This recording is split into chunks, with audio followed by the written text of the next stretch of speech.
morning, Stonehill. It's a blessed Sabbath, isn't it? Our pastor's out, so it's my distinct honor and privilege to introduce the speaker for today. Sister Rachel Handley. She's an international speaker who's resided in the U.S. for the last 30 years and happens to be a dual citizen of both Brazil and the U.S. She has credentials. She has a bachelor's degree and master's degree in social work, and she's a licensed psychotherapist and addiction counselor. Ms. Handley has worked for the past 12 years working with obesity and weight loss, including bariatrics. She's a co-founder and co-author of Mind Over Eating program, which has been translated recently into Spanish and Portuguese. She's been traveling through the USA, Brazil, and other countries to share the health message that God has given her. Sister Handley was born and raised an Adventist, and she also has a family, and I believe her daughter is here with her. Her passion and her mission is to help people achieve and maintain a healthy weight and lifestyle. So it's an excellent person to end 2017 and help us with our 2018 resolutions. How many of us are losing weight next year? All right, we're gonna lose weight. We're gonna drink more water. We're gonna, are we? No more sugar. Sister Rachel, please welcome and minister to us this morning. Thank you.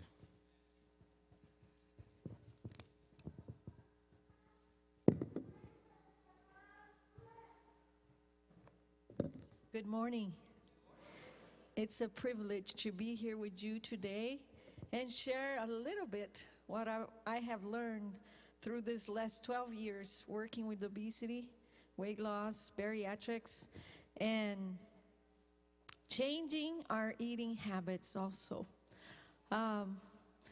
I promise I will keep it short because you know, as I speak, I can speak for days. I mean, 12 years of experience in this area.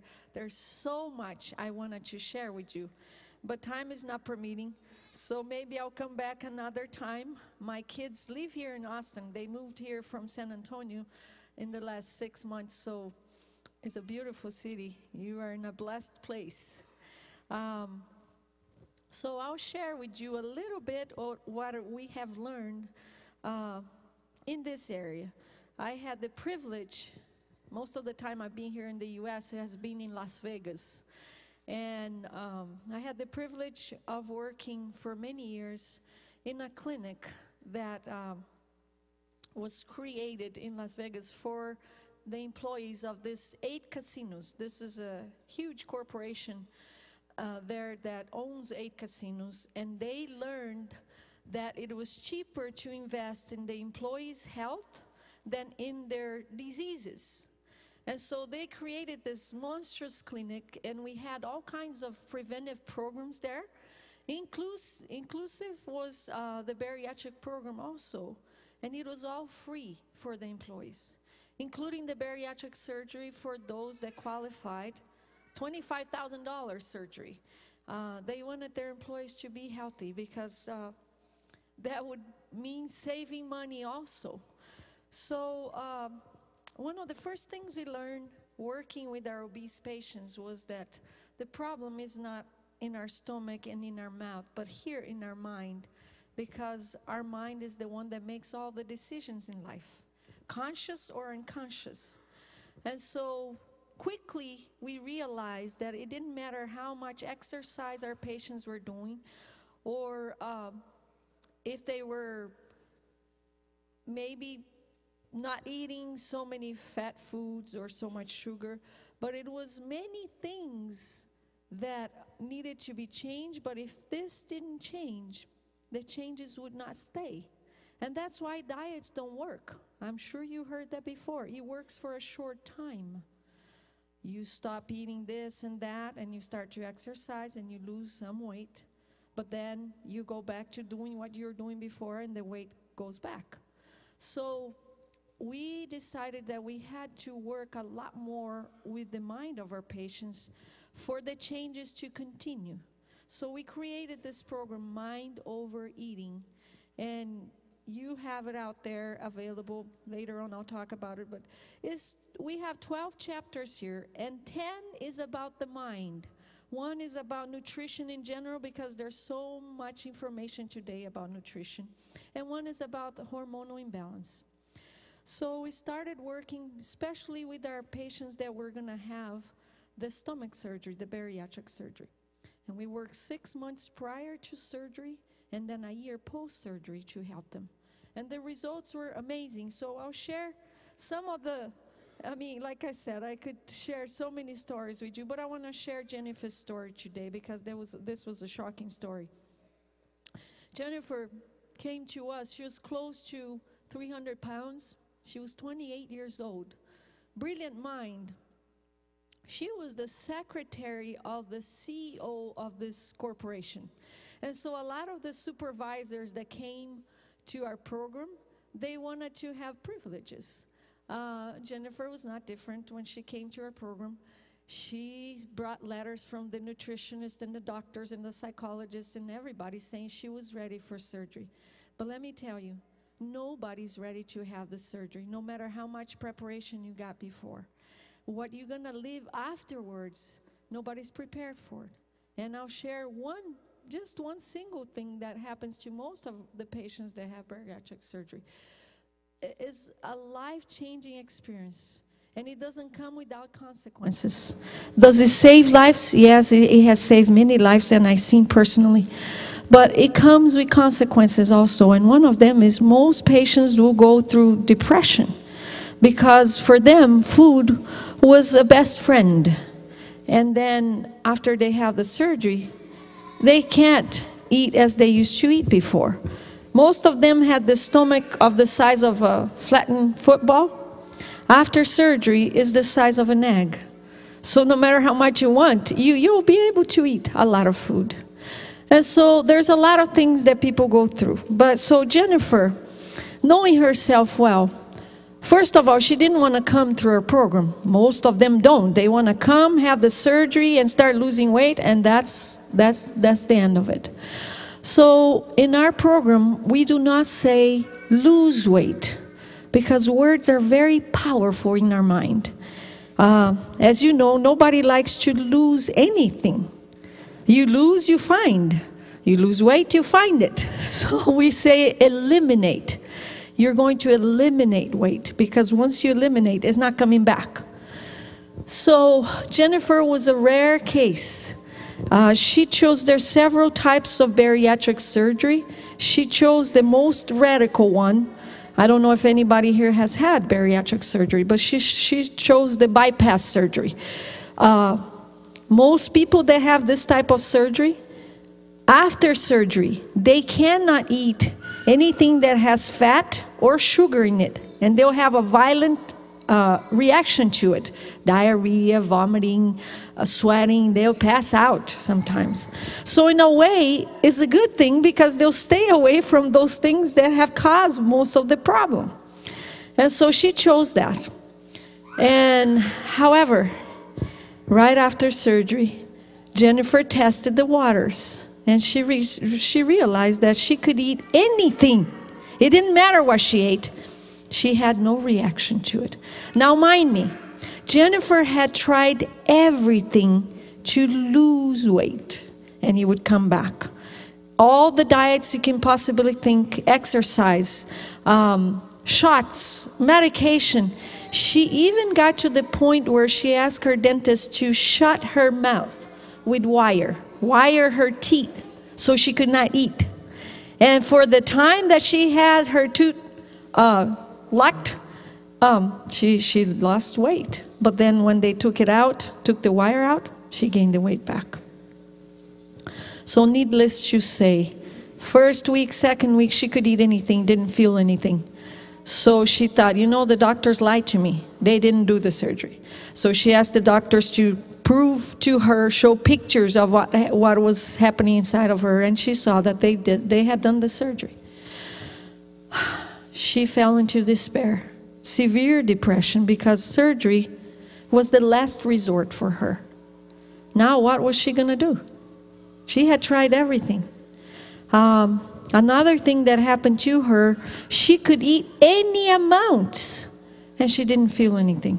Now that's rare. What I say is Jennifer's digestive system was off because she didn't feel anything. She could eat any amount. Imagine her stomach was this size and she could eat any amount.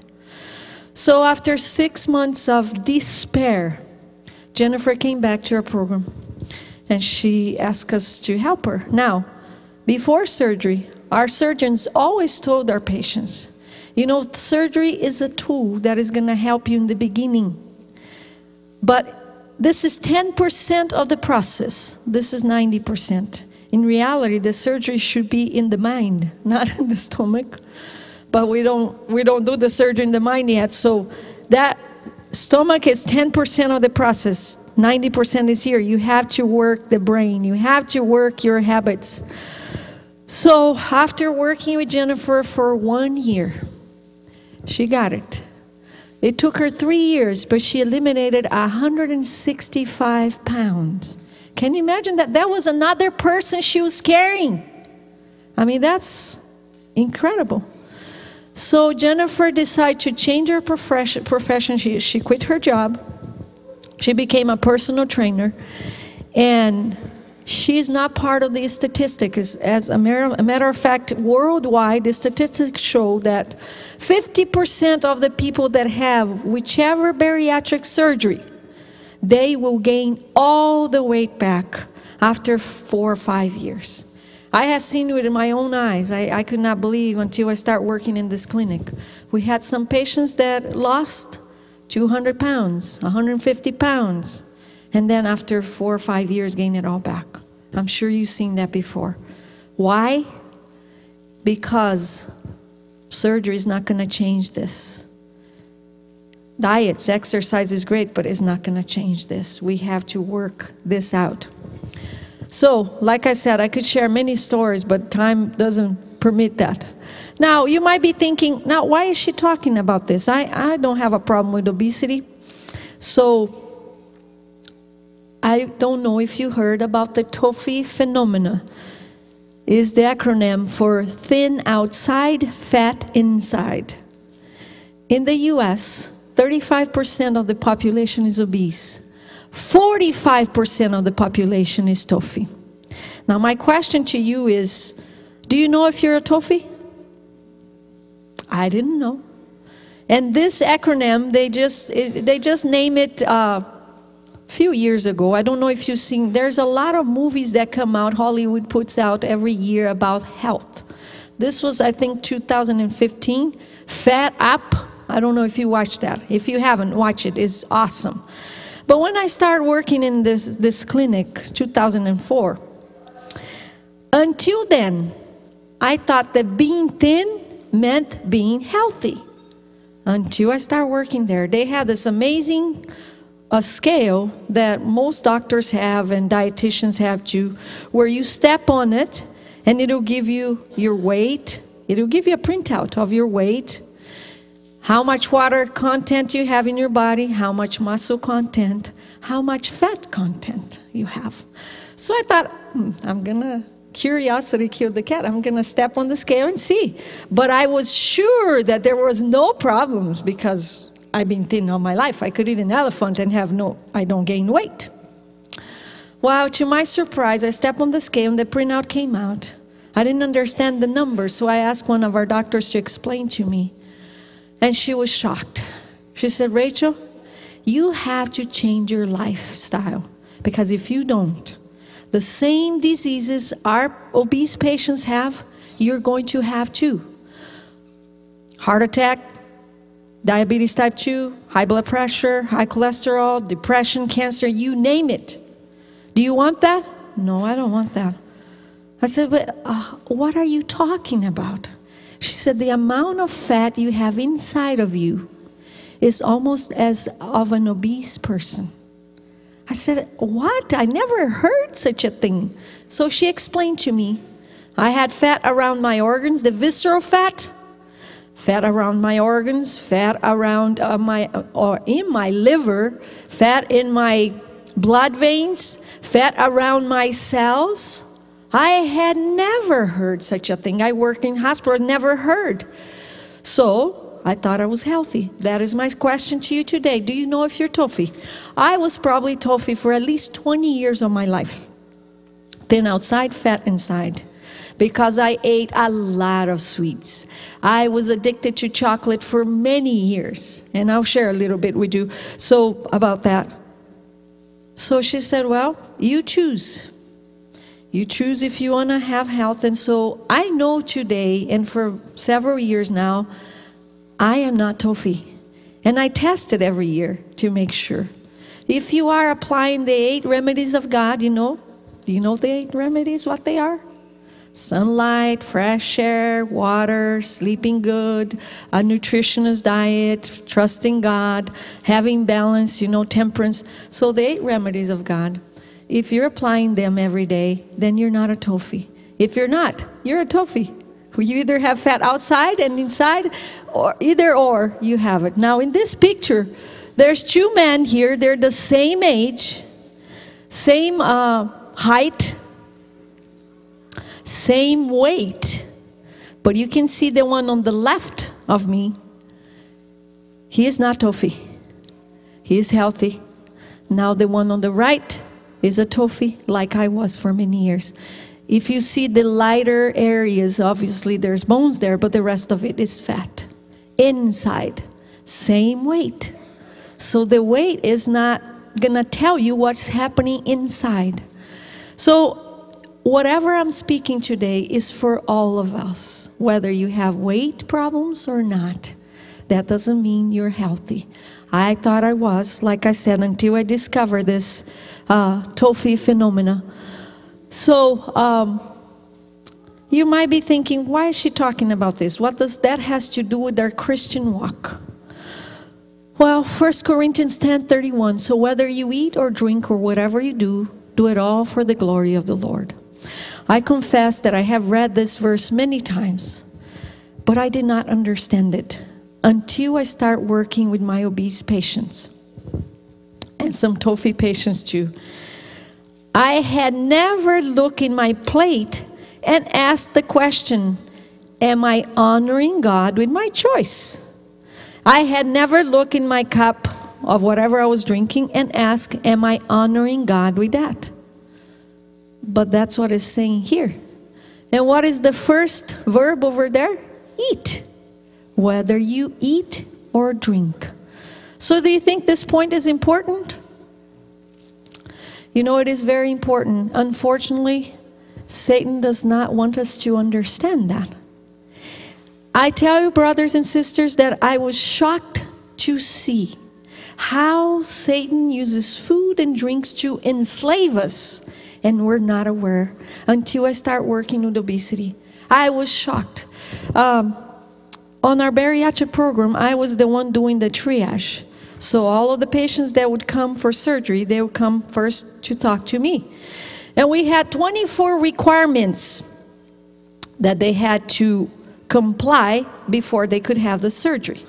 And one of them was, our surgeons would not do surgery on them if they were still drinking any sodas or any drinks that had carbon dioxide. So sodas, champagne, beer, even carbonated water, nothing that had carbonation they could drink. And to tell you the truth, most of our patients, our bariatric patients, they were drinking between 12 to 15 cans of soda per day. Wow. So they had to change that. We helped them. We worked with them for a few months. They had to be off of that. And amazing enough, in 1 month, just by cutting the sodas, just by cutting the 12, 15 cans of soda a day, Guess how many pounds they would eliminate?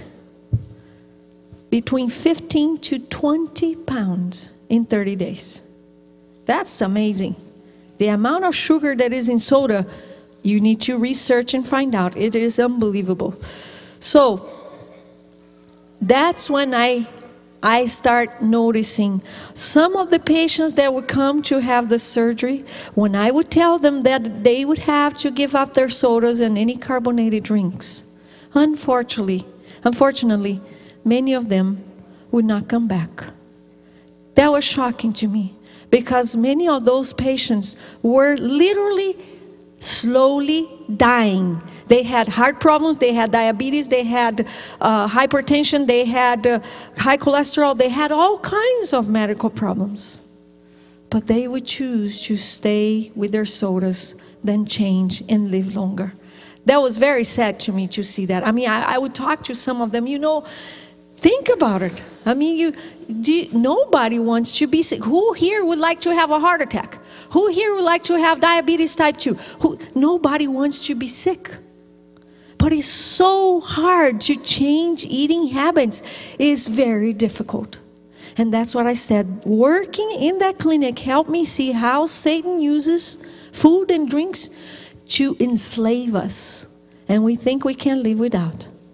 Like I said, I was addicted to chocolate for many years. If somebody told me that I could never have chocolate, I think I'll have a heart attack. Seriously. It's crazy, but it is true. And so, I don't know if there's anybody here that is not a Seventh-day Adventist. Is there anybody that is not a Seventh-day Adventist? So you have heard about Ellen White. I want to share with you what the Bible has to say about these principles. And Ellen White too, as you know, she has written many books about health. And the amazing thing is that what is happening today, science is proven what she wrote more than 100 years ago. I believe she was inspired by God. It's just amazing to see that.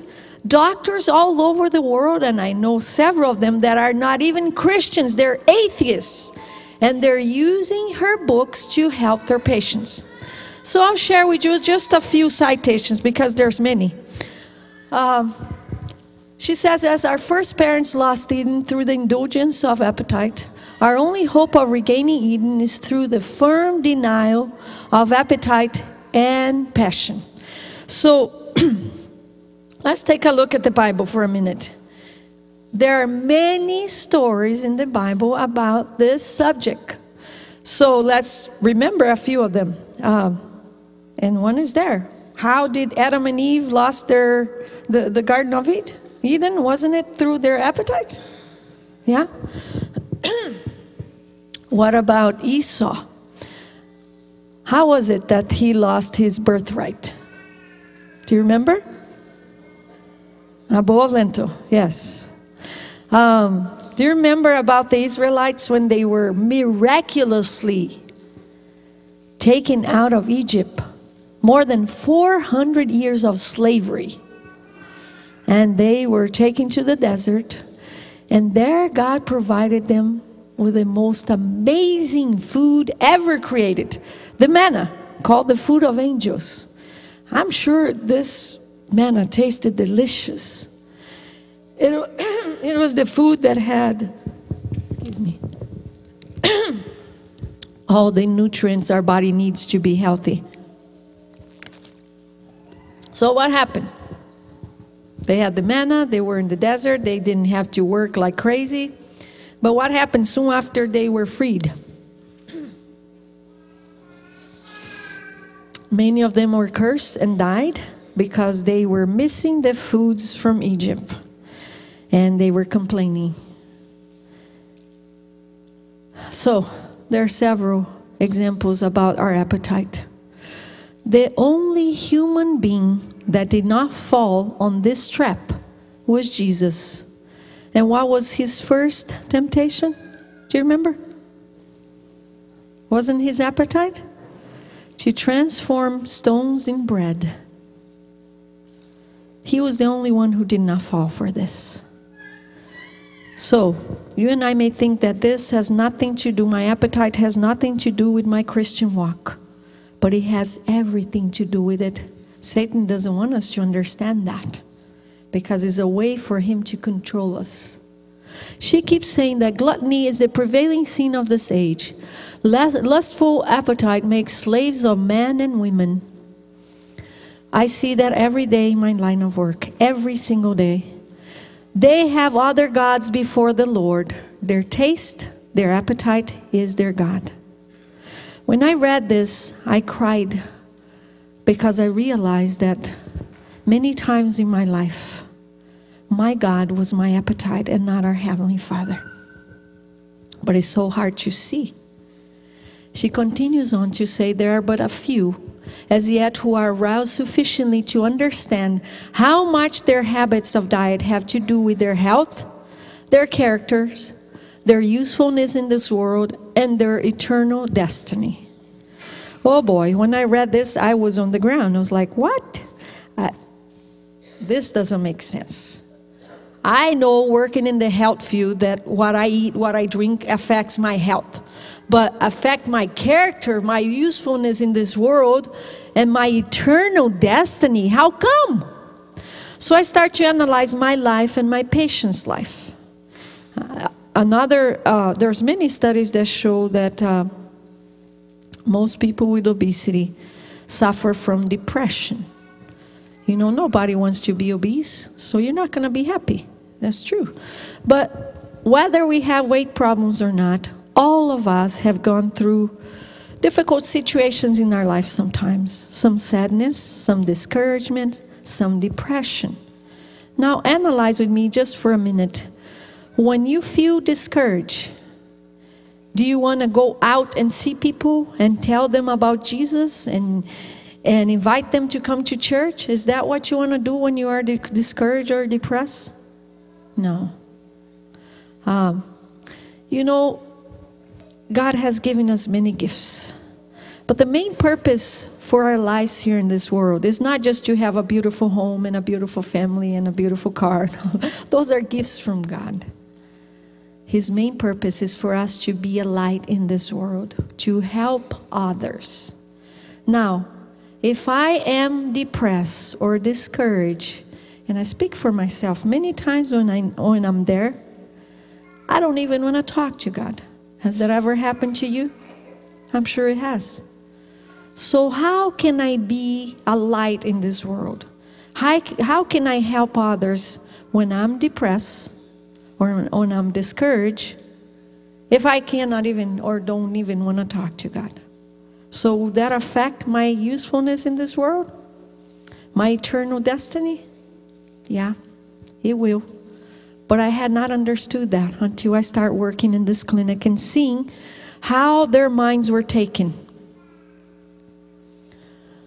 I want to share with you what's going on here in the United States, and the numbers that just keep growing. You know, it's like 70% of adults are overweight, 35% are obese, 400,000 deaths per year are directly related to obesity, and more than 80% of these deaths occur with patients with a BMI over 30. BMI over 30 is more or less 100 pounds overweight. That's a lot. 400,000 deaths a year. Now, what shocks me the most is what is happening with children all over the world. Never in the world history this has happened before. Children with obesity? Maybe one or two. I mean, it was a rare thing. Nowadays, it's becoming common. And not just here in the U.S., all over the world. 31.8% of children and adolescents are overweight. 19.9% are obese. 30.4% low-income preschoolers are overweight or obese. Now, let's analyze something. If in my home, all I have is processed foods, you know, no fruits or vegetables, just junk. Sodas, ice cream, all of this, cookies and chips and all of this stuff. What are my kids going to eat? What I have in my home, right? So do you think they're going to change when they grow up? No. Most of us do not. We follow the patterns of our families. 95% of us, study shows over and over again, only 5% of us will change. So it just gets worse. So, dear ones, I want to tell you that you and I are responsible for the future generation. Doctors and scientists are shocked. They're saying that if we don't change this picture, our children are not lived to be 50. I mean, nowadays it's becoming common. People having heart attacks even at 25, 20 years of age, 30. I mean, that's very young to have that kind of problem. Diabetes type 2. Do you know that diabetes type 2 has cure? It has to do with our lifestyle. It does has cure. And many books and science is proving that over and over again. So it is important. I urge you that you become the responsible person for your health.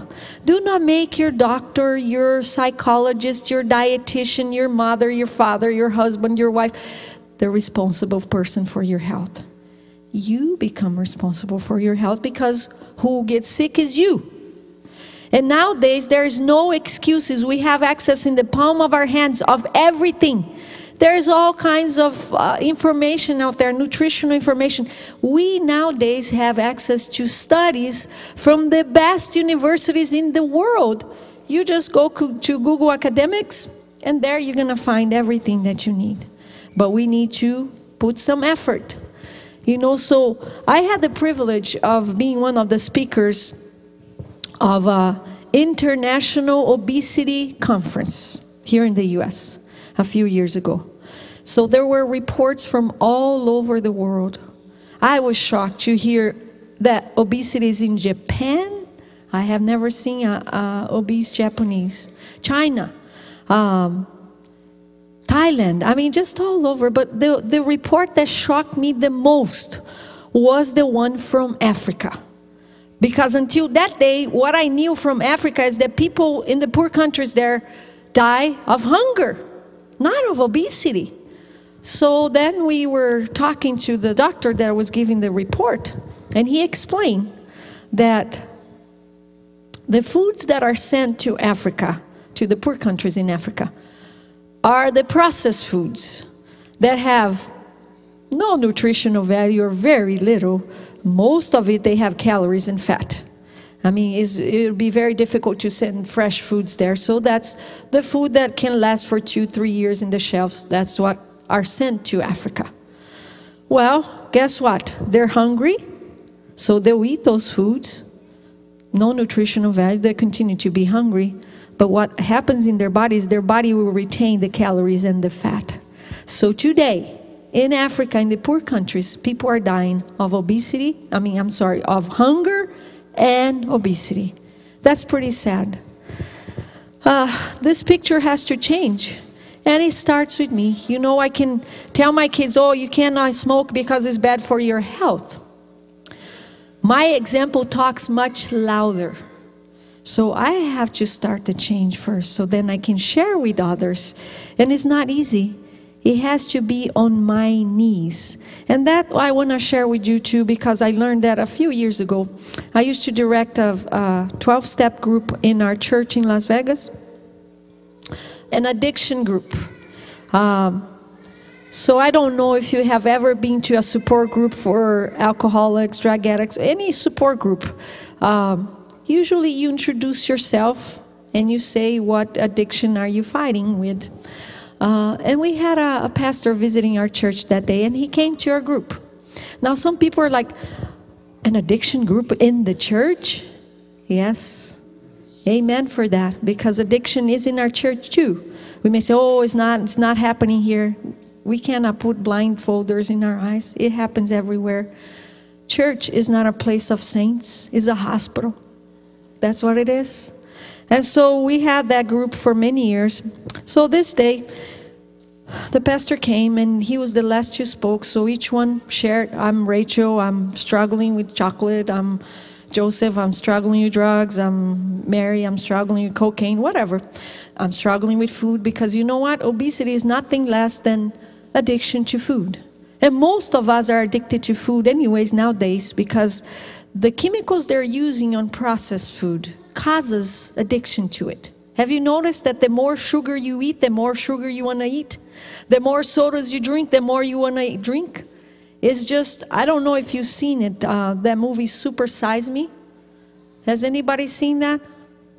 Very few. I encourage you to see it today. It's in YouTube. You can watch it for free on YouTube. It was done 12 years ago. This guy decided to do a test with him, an experiment, and he was going to eat 3 meals a day at McDonald's for 30 days. And so the doctors and nutritionists follow him and show what happens into his body and his brain. It's just amazing.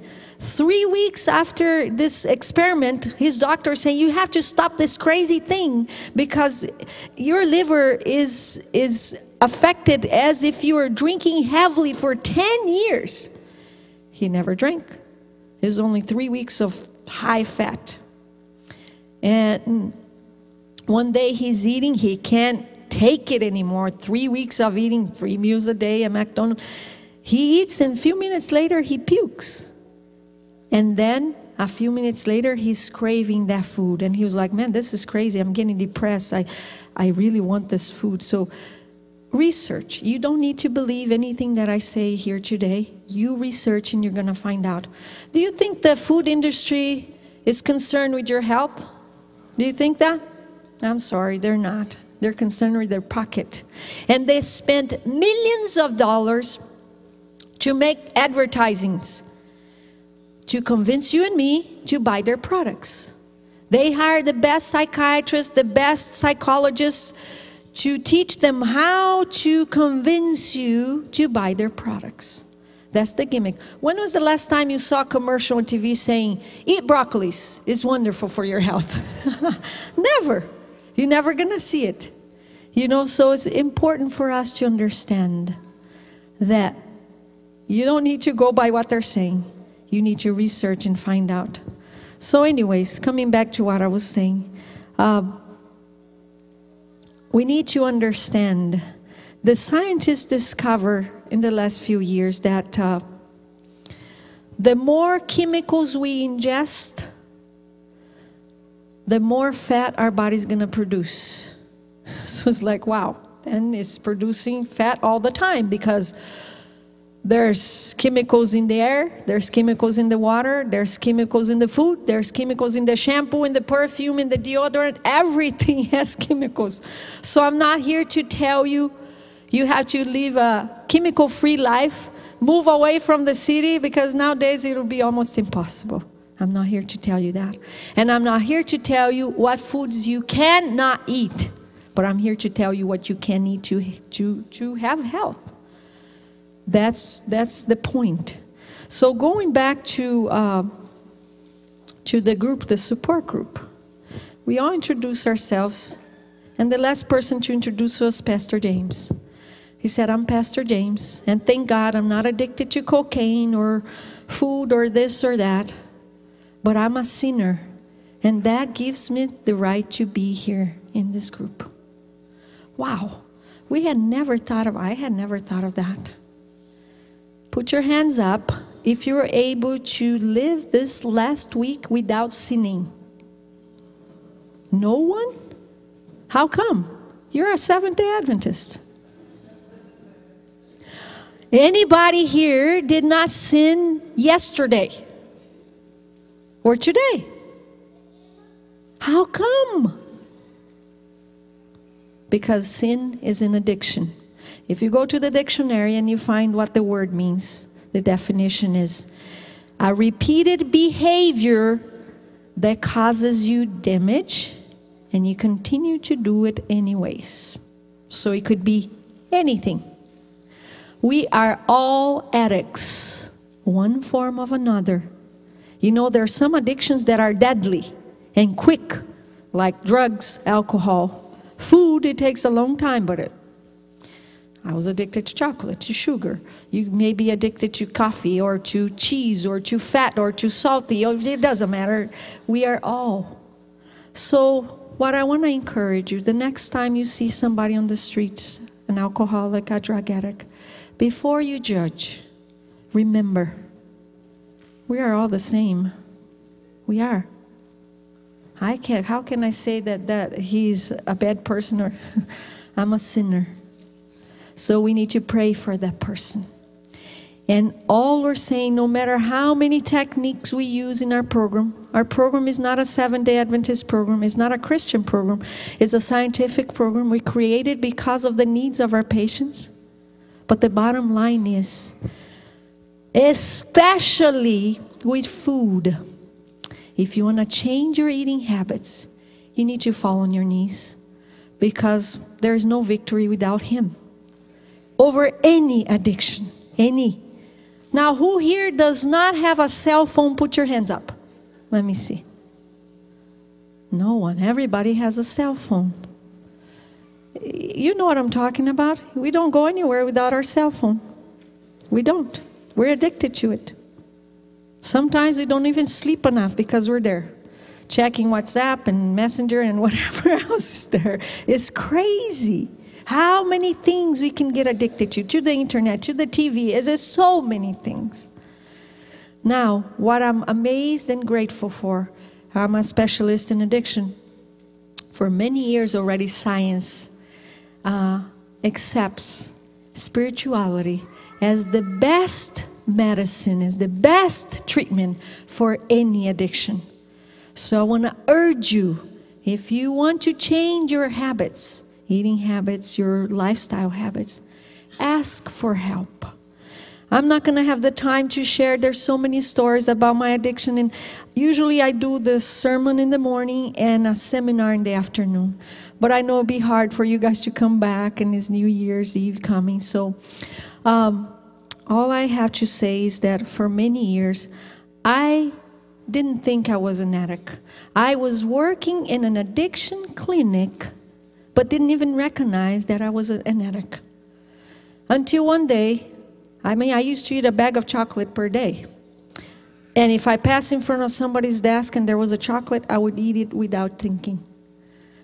And I never asked God for help, because deep down inside, I knew that if I asked for His help, He would take away the desire and I could no longer eat chocolate. Isn't that crazy? But that's the truth. That's the truth that I didn't realize until later. And one day God gave me a surprise. I had eaten my chocolate already and passed in front of a desk of a colleague, and there was a chocolate there. So I picked it up and took a bite. And boy, that was an amazing experience. It was the most horrible taste I ever had in my mouth. I don't know if it was old, it was rotten, whatever. It was horrible. And what did I do? I ate the whole thing. And I didn't even realize until the the wrap was empty. And when I look at that, I fell on my knees. There I realized, and I cried a lot, and I said, Lord, how dare I can be working in an addiction clinic when I don't even recognize I'm one of them. And God helped me tremendously. So all I'm saying is, first and foremost, before you do anything, you ask His help. And He will give it to you. He will give it to you. So, time is flying. Main causes of obesity in the world. There's two that are not there yet that I want to share. One of them is stress. Put your hands up if anybody here has never gone through a stressful situation. No? You live in a small town, Pflugerville, and all these trees around, and traffic seems nice and seems a nice area to live in. How come you're stressed? Unfortunately, stress is part of our life. Stress at work is stress at traffic, stress in school is stress everywhere. Even the kids are stressed, Did you know that every time you get stressed, your body produces fat? Did you know that? It doesn't matter if you had weight problems or not. Like I told you, I never had a weight problem. Another point. Did you know that every time you do not sleep enough, 7 to 8 hours, your body's producing fat? So like I said, it's producing fat all the time, whether we see it or not. So then how are you going to work on not being a TOFI?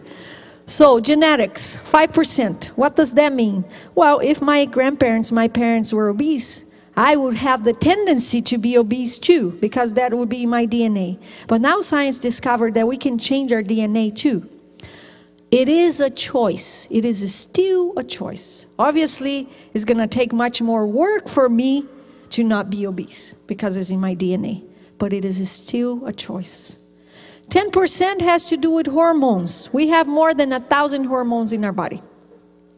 And one of them is the thyroid hormones. And so that's a very important one. We had patients that were eating the right things, exercising, doing several healthy things, but is still gaining weight.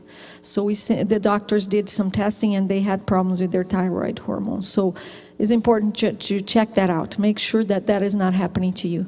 Now, 35% have to do with a sedentary life. Now, let's think about this. Who walked to church today? Put your hand up. Nobody? Nobody. How come?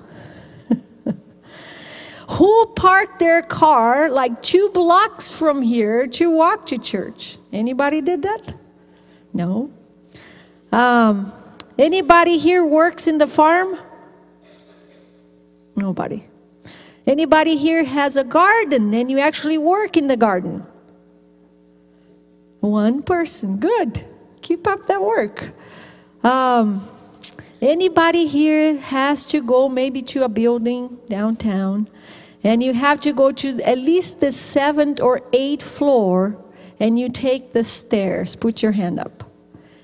1, 2, 3, 4. Excellent. Keep up the great work. Most of us will take the elevator. So unfortunately, for comfort, for commodity, we are taking the easy way out. And our body and our health is paying for it. Think about this.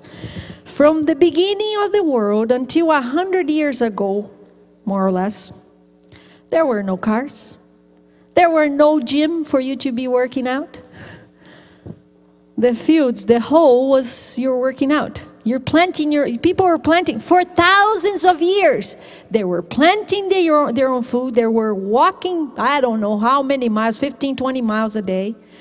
People were very active. So it's mathematical. Nowadays, we are ingesting a lot more calories than we're burning. It doesn't work. Do the math. Before, for thousands of years, they were eating, and they were eating fresh foods, and they were exercising a lot. They didn't call it exercise. They were just very active. You know, nowadays we have to make time to go to the gym, and in reality, most people don't like to exercise. But you know what? It is important for us to understand that it's part of being healthy. I don't even call exercise because my brain did not accept that word. I would fight every time because I didn't like it. Exercise in my brain was connected to pain. And who likes to be in pain? Nobody. So if you don't give yourself the option, it's part of how many times do we do a New Year's resolution? I'm going to buy the gym membership and I'm going to go every day. And you go for a month or two and then continue to pay but not go. We need God's help to change any habits because they're ingrained in our nervous system for 20, 30, 50, 60 years. And you think just because you made that resolution, that's going to sustain? It doesn't work that way. Try and research and understand how our brain works. But 50% has to do of the obesity, causes of obesity have to do with the consumption of unhealthy foods. That's a lot. There's chemicals in everything, like I said. So I'm not saying you have to quit everything that has chemicals, but you and I can minimize the amounts we're taking in by what we eat and drink. Science is saying that that's the best way to be healthy nowadays, is to go back to the past. Follow our ancestors. Eat the fresh foods that come from the ground, not the ones that are in the shelf. You know, that's what science is saying. Ellen White wrote that many years ago, but it's very addictive. So, I'm sure you heard this, you are what you eat. Sometimes people ask me, was that you? No, but it could be me because I ate chocolate all the time, like I said. Unfortunately, we have learned to feed our emotions with treats, with food, since we were little. Think about it. You fell when you were little, or you fought with a friend or your sister or your brother, and you're crying, and somebody came and gave to you a lollipop, a popsicle, a cookie, a chip, something to eat to forget your pain. Even babies. I mean, my older daughter just had a baby, and the baby's crying. She just ate. You change her diaper. You swaddle her. You walk with her. You sing, and she continues to cry. What do? We feed the baby again. It's crazy. But we have learned this since birth. And then as you're an adult, you don't even pay attention to it because it's a learned behavior. It became a neural pathway in our brain that is automatic. We're sad, we eat. We're bored, we eat. We're tired, we eat. We're stressed, we eat. We're happy, we eat. We just eat for all kinds of reasons. You know, isn't that crazy? But that's what it is. Think about it. We have learned to celebrate with food. Everything. Any gathering is reason to eat. Even funerals. I mean, that's the one that shocked me the most. Because when I first came in the United States some 30 years ago, in Brazil, they didn't have this custom of taking food to the funeral. So I was there and people are eating and laughing. I was like, oh my gosh, they're celebrating the dead. I could not believe that. I was so shocked because to me, if we really think about it, it doesn't make sense. Look, whoever lost someone, and you know what I'm talking about because I lost a lot of loved ones, the last thing you're thinking about is food. And unfortunately, we as human beings around food, we become happy. It's not a conscious thing. And so in the funeral, there's food. You sit down, you start talking, you start laughing. The family is there crying. They just lost a loved one. Does that make sense? I mean, it doesn't make sense to me. But that's how it is. So food is in our mind 24/7. You don't even know it. How many of you has dreamt with food before? How many of you, and include myself in it, you're eating breakfast thinking about what you're going to eat for lunch? Or you're eating lunch thinking, food is in our mind all the time. You think about the menu, you go buy food, you put away food, you cook. I mean, it's all the time. You don't even know. So one of the things that I want you to understand, because it's very important, Sister Wright says, the controlling power of appetite will prove the ruin of thousands when, if they had conquered in this point, they would have the moral power to gain the victory over every other temptation of Satan. Let me translate to you. What she's saying here is that if you and I have victory over our appetite, we can have victory over every single temptation of Satan. Now, is that serious? I mean, she didn't say some temptations or many. Every one of them. This is a very important point. Like I said before, Satan does not want us to understand that. But it's important for us to understand. As we near the close of time, Satan's temptation to indulge in appetite will be more powerful and more difficult to overcome. Hello, are we there yet? It seems like she wrote this yesterday. It is only through obedience and continued effort that we shall overcome as Christ overcame. The body should be servant to the mind and not the mind to the body. To neglect the body is to neglect the mind. One depends on the other. You can't separate them. Think about it. When you're sick physically, how do you feel emotionally? And vice versa. When you don't feel good emotionally, how do you feel physically? One affects the other. But more important than that, I want you to understand that this is not just a physical or an emotional battle. It is a spiritual battle also. And until we understand that, you're going to do like me. I'm a Christian. I go to church. I keep the Sabbath. Maybe you and I don't have an issue with the 10 Commandments. Maybe you have not committed adultery. Maybe you do not steal. Maybe you do not kill. Maybe you honor your parents. But I know each one of you here, including me, has an issue with appetite.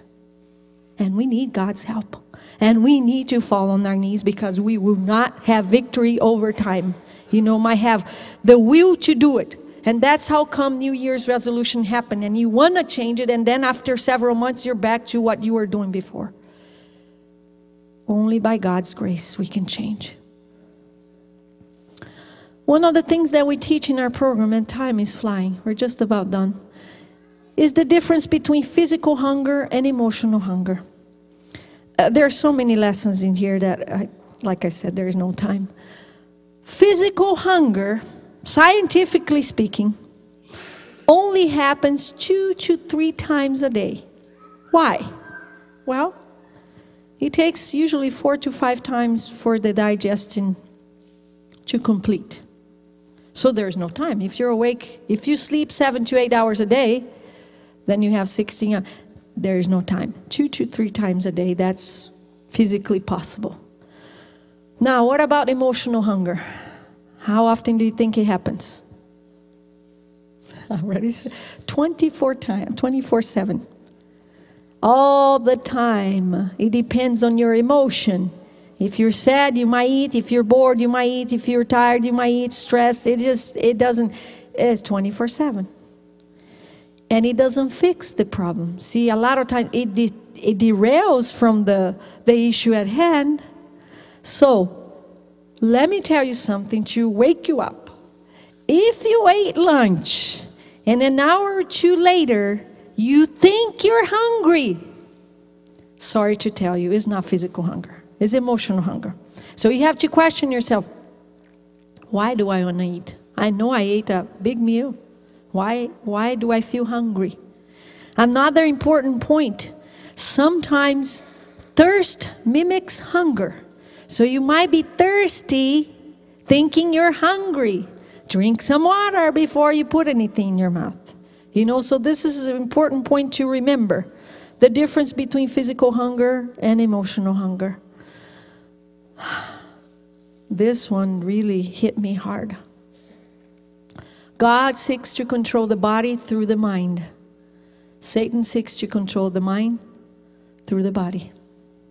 And he's having a lot of success in this. Because for a moment, think about the days, and one is coming up. Usually around holidays. We all done it. And we still do it. When we go to a party, most people do. You eat more than usual, because there's so many foods there and so many delicious things that you want to try a little bit of everything, and you overeat. How do you feel when you overeat? Energetic? You want to jump up, you want to talk, you want to share, you want to do all kinds of things. Is that how you feel when you overeat? No. Our mind is clouded.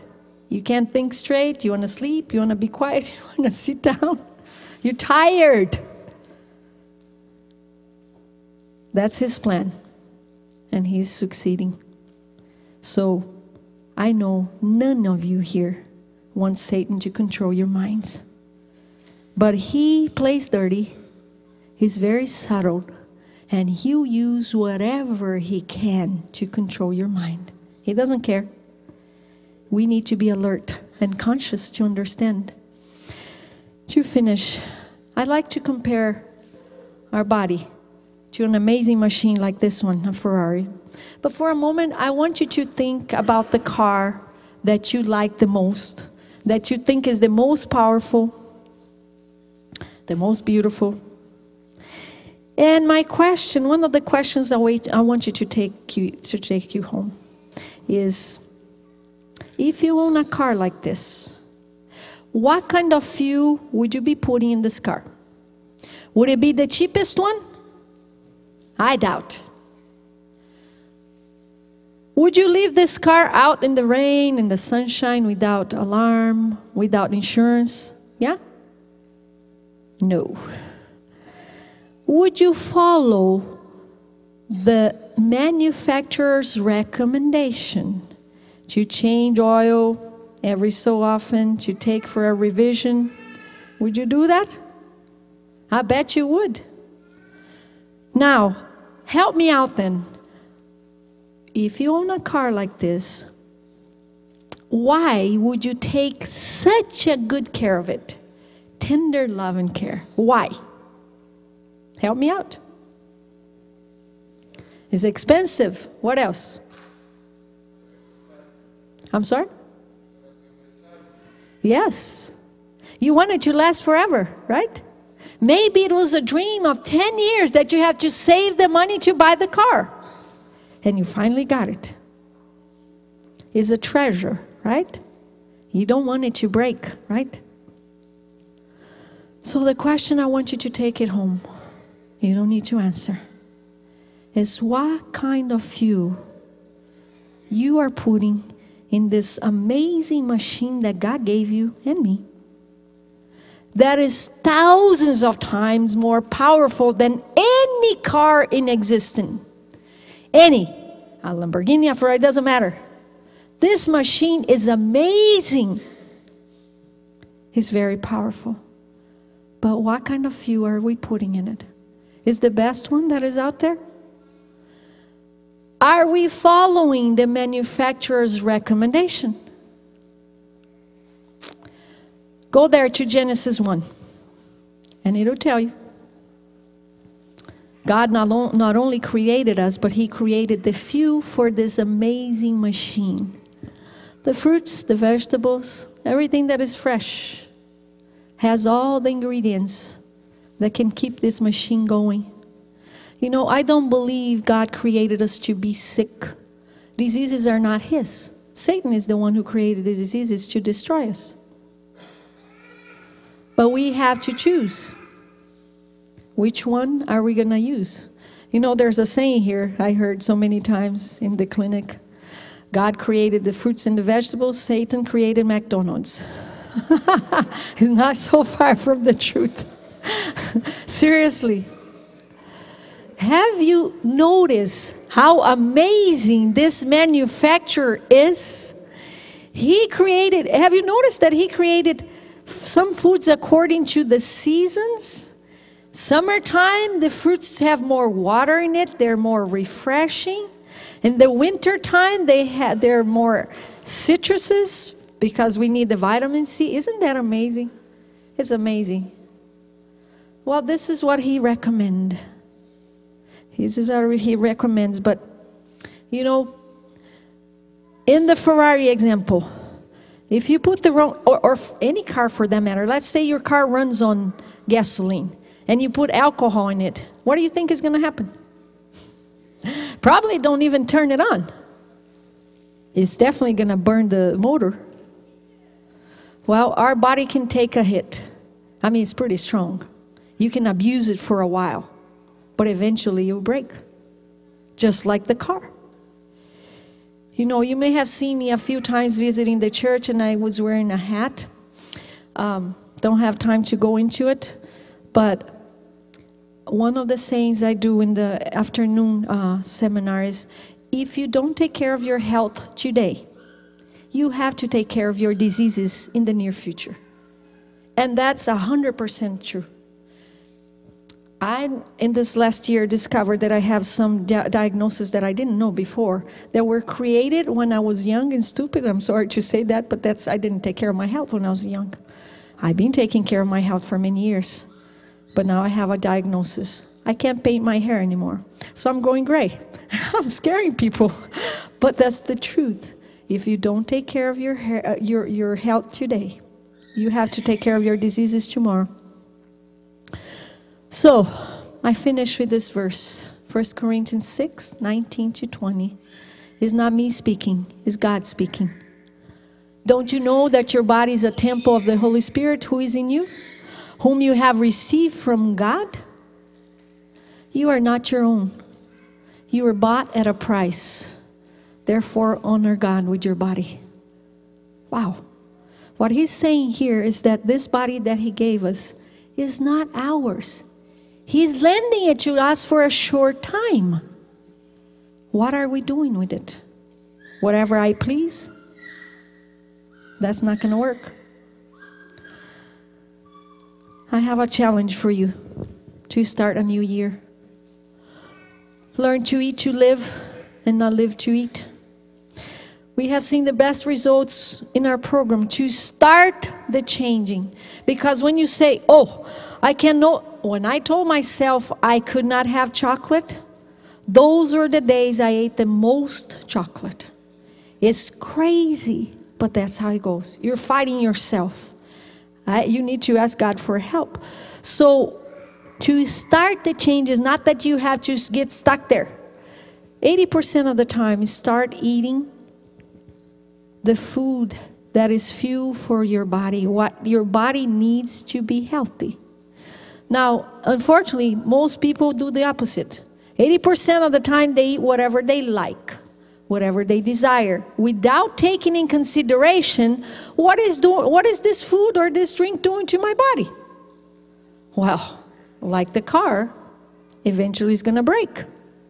And then 20% of the time they'll think, well, let me eat some fruit or some salad here because my body needs that. Doesn't work that way. So I'm not telling you, oh, you shouldn't eat ice cream and you shouldn't have this and you should. No, I'm saying we can start here and progress. And then go 85, 15, 90, 10, you know, keep improving little by little. But at least start on 80, you know, feeding your body what it needs to be healthy, the fuel that it needs. And then once in a while, you can have this or that you desire. But you keep improving with God's help. And you get there, little by little. So I end with the same verse that we started today. So whether you eat or drink or whatever you do it all for the glory of the Lord. So I hope that from today on, and I know you don't have this habit still, but you can create this habit. I'm sure you heard that it takes 21 to 30 days to create a habit or to break an old habit. You can start asking your question. Before you put anything in your mouth, whether it's drink or food. First, what is this going to bring to my body? Health or diseases? Before you put anything in your mouth, ask that. And it's going to help you make the decision. But most importantly, am I honoring God with this choice? Because according to this verse, we can honor Him or dishonor Him with what we're choosing. And I didn't realize that until I started working with this clinic. So may God bless you and help you in this new year. That whatever you're going to change, whatever resolution you're going to have, you start on your knees every day. And He will give you the victory. One by one. We are creatures of habit. Another thing that we teach in our program, you want to change something? Is start with the easiest one. And you work on that for 30 days. And then you go to the next one because you'll be encouraged to change. If you start with the most difficult one, then you get discouraged easily. So start little by little and praying and asking for help, and He will help you. Since I'm not going to be doing our seminar in the afternoon, we are going to have our manual available out there. My daughter and her boyfriend are out there. We're not going to sell it. Those that want, you can take it. We have in Spanish, English, and Portuguese. You take it home. You put your name, your email, and your phone number, and I'll call you later and we'll figure this out. But I didn't want you guys to miss out on this opportunity. One of the things I have seen the most amazing results, because it's another story and we don't have time. Like I said, in June I'll be back here. Maybe I can share more stories with you. But for 12 years, I've been working with hospitals and clinics. 3 years ago, God called me to work in the churches. So I don't have a job. I work for God. And So he's been taking me wherever he calls me. I've been to Catholic churches, Presbyterian churches, Assembly of God. It doesn't matter where it is, universities, schools, clinics too. And they're sharing the message. There is the 8 remedies in here. We don't call it the 8 remedies, but our principles are in here, even though it's a scientific program. So what we have seen the best results is when the people that buy the material, and they form small groups and they help each other.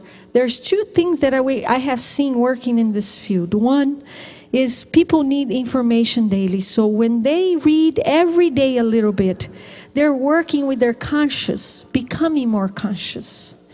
And then as a group, because the 2 most difficult things to do is eliminate weight. It's not difficult to lose weight because you go on a diet and you lose, but then you gain it back. Now to eliminate, that's difficult, especially by yourself. And to change eating habits is very difficult too. But if you are part of a group, whether it's some friends or family, and you work together. So while we've seen the best results, people have their own manual and they read every day a little bit. And then once a week they get together, whether it's on the phone or physically, and they share what they learn. They pray together. They support each other. They share recipes. And this has been amazing, the support. We all need support. Not even Jesus was here alone. You know, he had 12 disciples with him. So help each other on this journey. You know, you all are going to have New Year's resolution. But be supportive of each other. Pray for each other. Because then, with God's help, you are going to have victory. 2018 is going to be a different year where you're not just going to buy your membership to the gym and then 3 months later you quit going, or you're going to start changing your eating habits, or you're going to sleep more, or you're going to do this or that. With God's help, you can do it. So whether you eat or drink or whatever you do it all for the honor of God. May God bless you.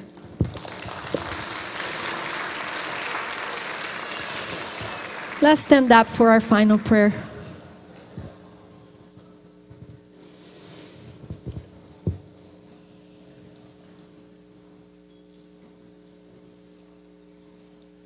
Dear Heavenly Father, thank you so much for the privilege of being in your house on the Sabbath day, the last day of this year, Lord. To thank you for all the blessings you've given us this past year, and for the trials too that have helped us to grow. Father, a new year is starting, and we're making promises to ourselves, Lord. But many times we have done this and we have failed. So we ask your forgiveness, Lord, because we all have failed you in this area of appetite. You know how our enemy works hard to have victory over us, to control our minds, Lord. We don't want him to control our minds. We want you to control our minds. So, Lord, we surrender ourselves to you right now. Please take over. Empty ourselves. Fill us with your Spirit, because that's the only way we can fulfill the purpose you have for us. Lord, we see what's happening in the world is falling apart. And we know that you're coming soon, but we want to be ready. We want to honor you in everything, as well as what we eat and drink also. We need your help. We can't do it by ourselves. So help us to remember each day to seek you, to surrender ourselves to you, and ask for your help. Thank you for listening and for always being there for us. Please bless us on this new year, that we may fulfill your purpose, no matter what it is. We ask these things in the blood of Jesus. Amen.